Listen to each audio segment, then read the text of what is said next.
আর ওইগুলো স্কুলের ছাত্রী, তুই দিকে তাকাস কেন? আচ্ছা ঠিক আছে চল। এদিকে আমাদেরকে দেখ কি বলছে। আর বাদ দে, যায় বলছে।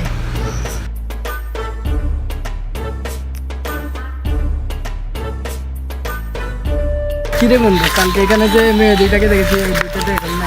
আরে বেটা আজকে শুক্রবার, তুই জানাস না শুক্রবারে তুই স্কুল আছে? আর মেয়ে দেখে কি তোর পুরো মাথায় নষ্ট হয়ে গেছে?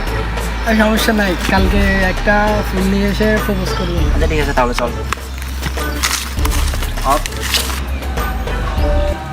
কি বলি? হ্যাঁ হ্যালো, হ্যালো মিম, কালকে স্কুলে আইবি? কালকে প্রাইভেট আছে, স্কুলে না এলে প্রাইভেট মিস। আচ্ছা কালকে আমি স্কুলে আসতে পারবো না, কালকে আমি আমার আন্টিদের বাসায় যাব। এমনি 5 আসে দেখা করে যাবো আর কি। ফোন নিয়েছিস তো ওকে প্রপোজ করবি। অবশ্যই করে দেখ কি বলে। কিন্তু দেখ তো ওরা স্কুলে এসেছে কিনা। আচ্ছা দেখতেছি চল। ওই যে বন্ধু আসছে। প্রপোজ করবি। I love you. আচ্ছা আমি ভাবি দেখি, পরে তোমাকে জানাবো। আচ্ছা ঠিক আছে, তোমার উত্তরের অপেক্ষায় থাকবো। কালকে দেখি।